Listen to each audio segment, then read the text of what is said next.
नमस्कार, मैं हूं रविंद्र जैन और आप देख रहे हैं मुंबई मास टाइम्स। आइए देखते हैं आज की मुख्य खबर।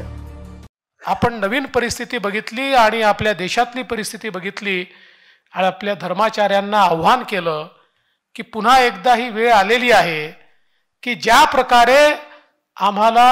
वेगवेगळ्या छोट्या छोट्या भिंतीमध्ये खंडित केलाय, आम्ही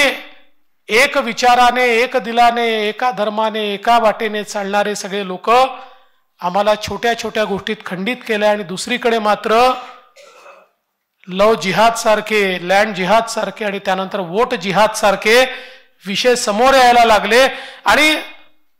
अक्षरशः असं सांगण्यात आलं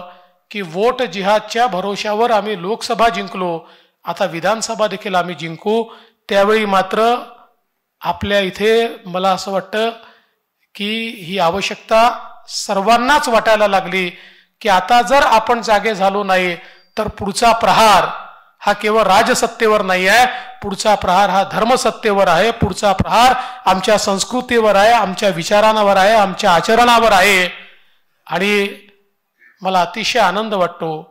की पूज्य गोविंददेवगिरी महाराजांनी ज्याचा उल्लेख केला, आपण सगळे लोक 2 वेळा एकत्रित जमलो, विचार झाला आणि त्या विचारानंतर आपण सगळ्यांनी गावोगावी जे जागरण उभं केलंय,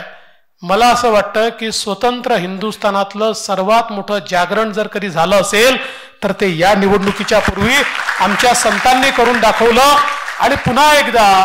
सगळ्या भिंती तोडत आम्ही सगळे एक आहोत अशा प्रकारचा जो भाव तयार केला। खरं म्हणजे आपण नेहमी सांगतो की आपला जो हिंदू धर्म आहे, हा धर्म हा कुठल्याही प्रकारे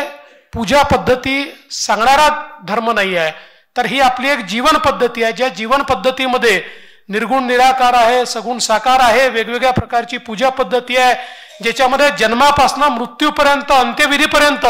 प्रत्येकाची पद्धती वेगळी आहे, तरी देखील आपल्याला जोडणारा एक धागा आहे आणि तो धागा म्हणजे आमचा भारत आहे, आमची संस्कृती आहे, आमचे संस्कार आहे, आमचं हिंदुत्व आहे। या सगळ्या गोष्टी आपल्याला एकत्रित ठेवतात आणि म्हणूनच हा जो सगळा विचार आहे, हा विचार डोक्यामध्ये ठेवून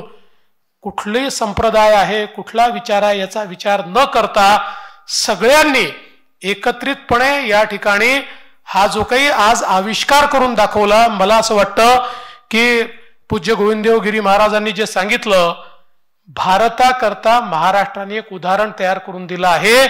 की कशा प्रकारे धर्माचार्यांनी मनामध्ये आणलं तर आपल्या संस्कृतीचं पुनरुत्थान आणि पुनरुज्जीवन ते करू शकतात, हे आपण या माध्यमातून निश्चितपणे या ठिकाणी बघितलेलं आहे। आणि म्हणूनच मला निश्चितपणे या ठिकाणी एक प्रकारे आभारही मानायचे होते, कृतज्ञताही मानायची होती। आणि हे सगळं करत असताना मला या गोष्टीची जाणीव आहे की हे कोणा व्यक्तीला मुख्यमंत्री बनवण्याकरता, कोणा पक्षाला निवडून आणण्याकरता आपण केलेलं नाही,